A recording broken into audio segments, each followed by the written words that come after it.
Thank you, first of all, Father Manu, for your introduction and for welcoming me to this very important webinar hosted by Lumen India. Thanks to Father Jose Valikat and his team who has made these series of talks possible over 2 weeks. I feel very, very happy and, in fact, privileged to be here with you this afternoon. Father Jose informs me it's a house full. Many are going to watch even things live stream on Facebook, and one does feel good when these things happen. Thank you to each one of the participants who are there listening to me on this Saturday afternoon. It's not an easy time, but you have taken the trouble. I'm happy to be here, but also very sad about what I have to be sharing. We are talking about migrants. The pandemic COVID-19 has gripped the country and gripped the world as never before. But together with the pandemic, here in India, we have the terrible, terrible situation of the migrants. So briefly, during my talk, I will be speaking about three interrelated dimensions. The situation of the migrants. Secondly, the church's response. And finally, what the church has been doing today. And finally, what more the church can be doing in the light of our mandate. And I would be happy, definitely. I'll try to stick to the time limit. I would like to have great interactions with you. So do post your questions, as many as possible. Challenge me. Also prove me wrong. I'll be very happy to be learning from each one of you. I have taken Father Joseph's technical expertise to do my PowerPoint. Okay, so COVID-19 pandemic has taken a toll on the world and on India in particular. There are many other countries which have many more deaths, but here, the life of the migrants, of the poor, the economy has been shattered. You know that. And on the 21st, late in the evening, when with just about 4 hours notice, the lockdown was announced. The average Indian citizen was just not prepared for the lockdown. While everyone was affected in some way or the other, the most affected, however, were those from the working class, the ordinary laborers, those whom we see every day, those whom we brush shoulders with. A reality we were quite oblivious about. Since they often come to major cities from different states of the country for employment, we call these people migrant workers. They are those who do all kinds of jobs. They do our building works. No building or no bridge would be built, not even the metro here in Ahmedabad, if not for them. They do the they are there in small industries. They drive auto rickshaws and taxis in a city like Bombay. They are, in fact, they are the lifeline of the nation. We cannot do without them. The sudden lockdown left millions of these migrant workers high and dry. They normally live from hand to mouth, sending their meager earnings to their families back home in their villages. Suddenly there was a lockdown and they were left high and dry. The lockdown meant that they were mercy of their employers, their landlords. Some of them were kept, even as bonded labor. We know that. They were not paid their salaries for the month of March or for that April. They were not given their dues. They were evicted for not paying their rent. Above all, there was no work. They just do not know where to go. With no public transportation and with no money to buy even essential commodities, they resorted to a desperate option. They began to walk back home, a journey of literally hundreds of miles. They walked and walked and walked. The nation has heard heartrending stories. Thank God for social media. Thank God for concerned media. You know, their stories, their plight, the pitiable situations have been highlighted. I don't need to explain it. Yeah, they walked. You can see how they walked.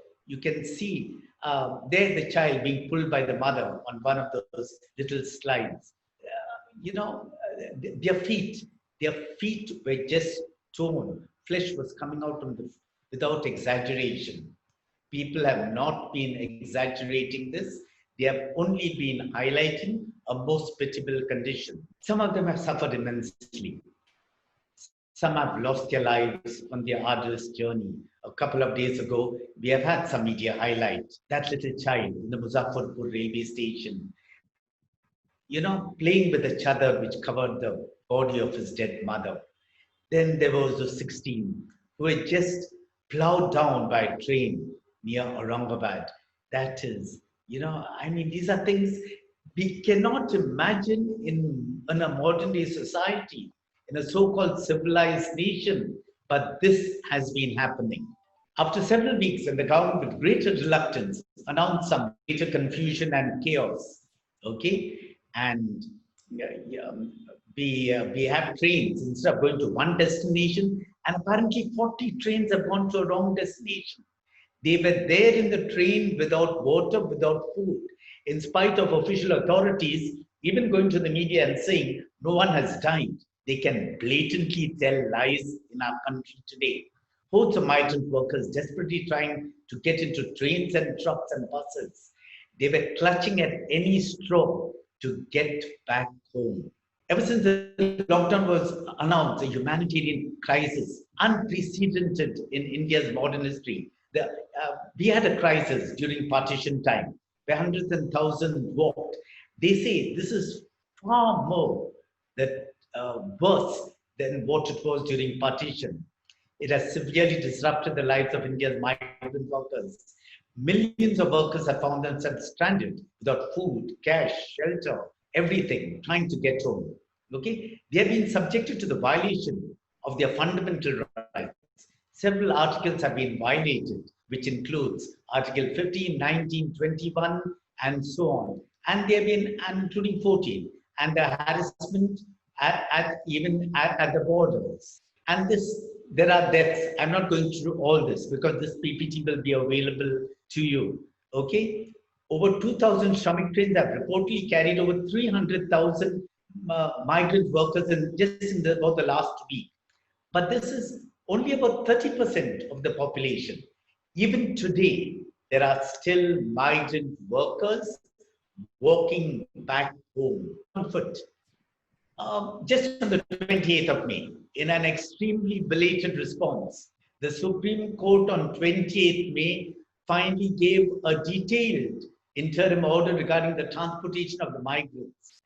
Earlier, first two high courts, but read the editorial in the Indian Express if you can. And those who want it, you have my mobile number, and I'm happy to WhatsApp to you. A very stinging editorial on the Solicitor General of India. 19 high courts of the country have spoken about the migrant workers, 19 high courts. And the Solicitor General of India calls them a parallel government. It's the highest court in every state. And this is the situation we should be saying, to say that there must be it's today's the 30th, it was on the 28th. Free travel for all migrants, and the cost is to be borne by the state. The stranded migrant workers will be provided with free food by the states in which they are stranded. Food and water, should be provided in the buses and trains. Information about the modes of travel. See, the migrant workers, our experience has been, they cannot help it. They're taking the food and shelter which is being given to them in the areas where they're living. They want to go back home. There are many of people who have done great charity work, but the migrants are asking, let us go back home. And then finally, the Supreme Court said on the 28th, the receiving state must provide transport, health screening, and other facility to returning migrants free of cost. Migrants have been charged. They've been charged for the tickets. We have any amount of things here in Gujarat where touts have been taking exorbitant amounts of money because the migrants are helpless. They really do not know how to reach home. They want to go back to their loved ones. They want to go back to the villages. And then we had just yesterday from 4 to 6, we had a Twitter storm where we are asking the Apex Code directives on migrant workers' return to be implemented. Civil society people from all walks of life said. Now the Apex Court, though belatedly 2 months late, has spoken about every state government and even the central government to ensure justice to the migrants. The response of concerned and selfish citizen groups who have responded to the plight of the migrant workers in a variety of ways have been tremendous. Many concerned groups have just responded very meaningfully to the migrants. The response of the church in India from all corners of the country, the church has reached out in compassion and service. This is without doubt. Just before the start of the program, the director of Caritas India, Father Paul Manjuli, wrote to me an email with a document talking about the wonderful work. And I said, I will make it known during the session that Caritas India has also done excellent work. I know the laity, the religious sisters, religious men, the priests, the dioceses have gone all out of their way. These included providing shelter, providing food and water, healthcare service, help in contacting families, help to access schemes which are rightfully for the migrant workers. Excellent work has been done by the church in India, no doubt, with plenty of compassion, plenty of service. Churches, schools, and other institutions were kept open for the migrant workers. Clergy, religious, and laity have responded generously and selflessly, and very often at great risk. These are not easy times. These are not like any other either plague or earthquake or floods, riots. Some of us have been in all of them before, but this pandemic is very different. So at great risk. But today we need to ask ourselves this one question: what more can and should the church in India be doing? It's a very important question, and I think we need to have a greater dialogue. We need to have a greater interaction on this crucial question, which is in a way the sum and substance of my presentation this afternoon. The church must take a cue from Pope Leo XIII.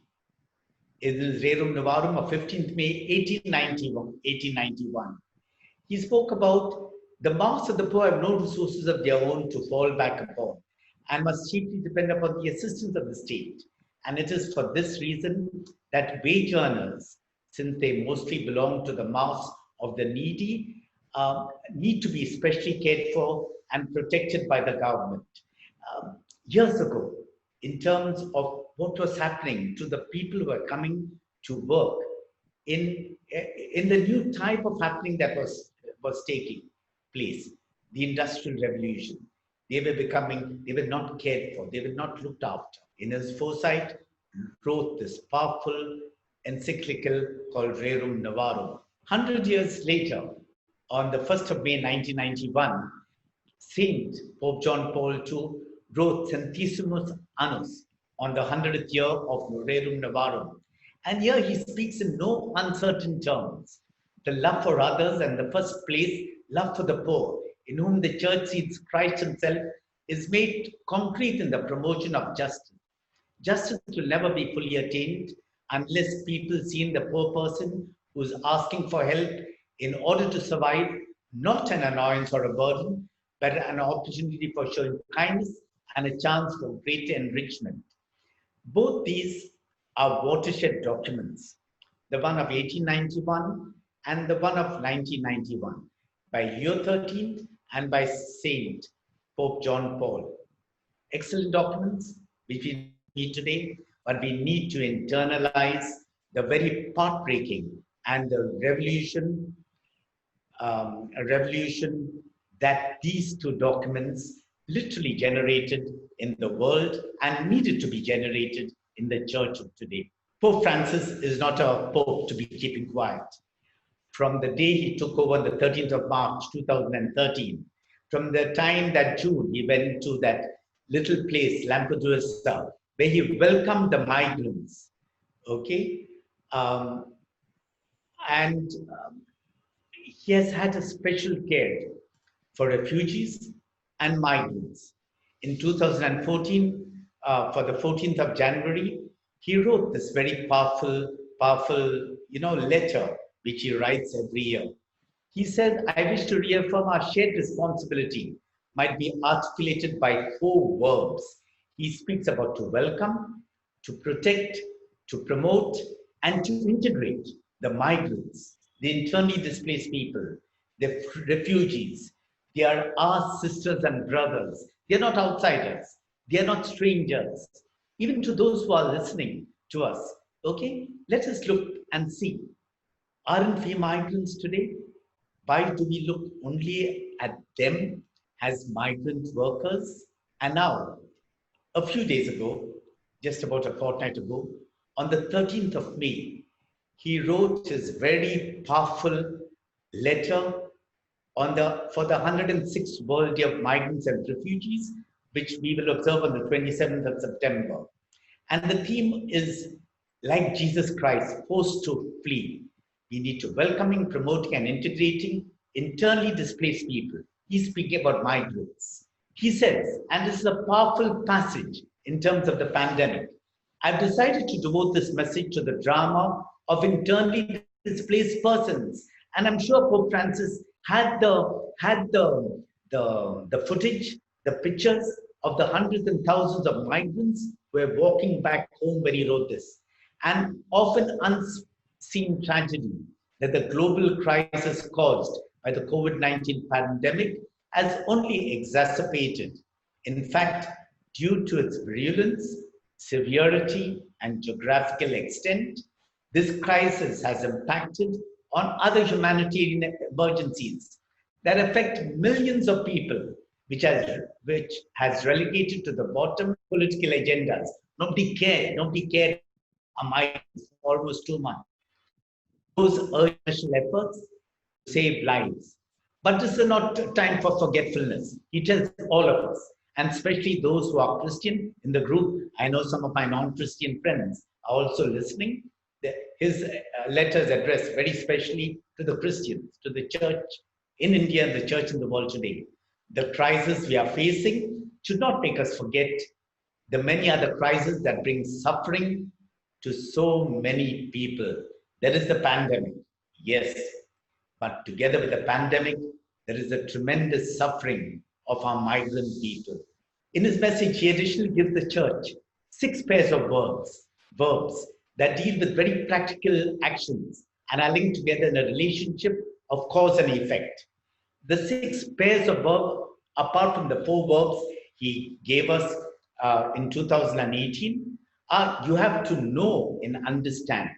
Many of us do not know migrants, how they live in very dehumanized, unjust situations. It is necessary to be close, no question of lip service, in order to serve.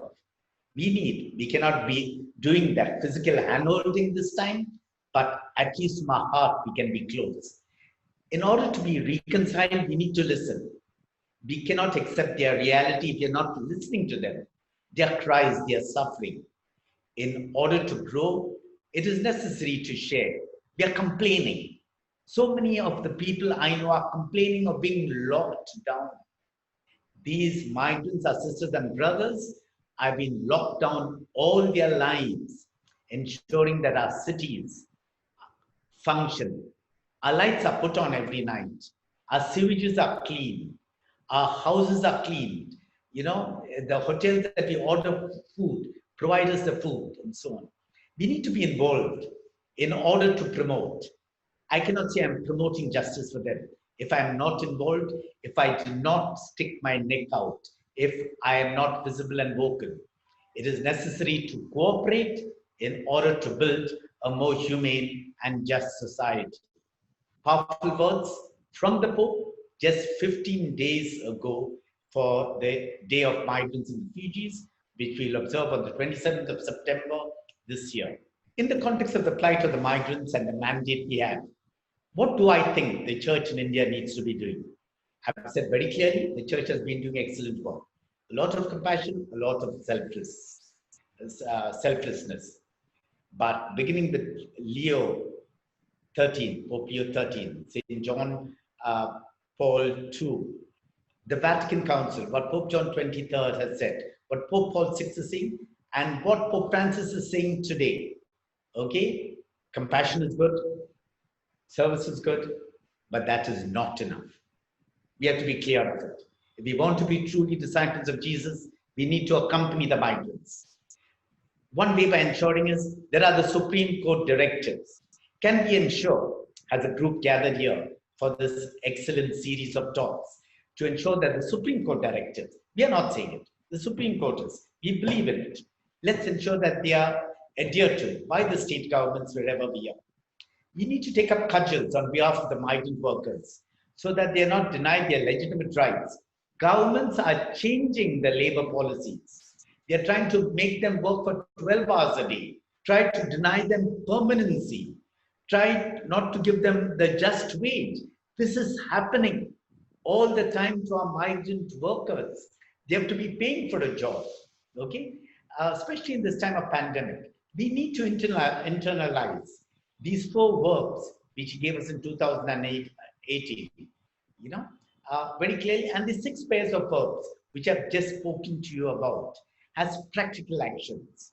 Can we internalize them as disciples of Jesus in ensuring justice for the migrant? It is the 31st of May, tomorrow. It is traditionally we celebrate the Feast of the Visitation. And the Feast of the Visitation is about the Magnificat. Mary singing the Magnificat, and she very clearly says from this old song of the Anabim, God will never let his people down. We have to accept that. And she's speaking, the Lord has done great things to me. He has put down the powerful from their thrones and exalted the lowly of heart. Tomorrow Sunday, in the Feast of Pentecost. And finally, it is the upper room. Pope Francis is going to lead the world at 9 o'clock Indian time in a rosary tonight. But there, seated in the cenacle, it is Mary, our mother, the mother of the church, whose feast we'll celebrate on the 1st of June. Okay? She is inspiring, she's motivating those spineless disciples, those apostles who are still frightened. And when the Lord's Spirit comes upon each one of them, they are no longer afraid. Okay? We need to ask the Holy Spirit tonight to breathe on us, to help us renew ourselves, to be able to go out to this world, to our world in India, to respond to the cries, to the suffering of the migrants in a very tangible way. May the Holy Spirit fill our hearts and our lives with his gift of love, joy, hope, and peace today and always. I've tried to keep to my time. Thank you very much. And God bless you all who have been so patiently listening to me.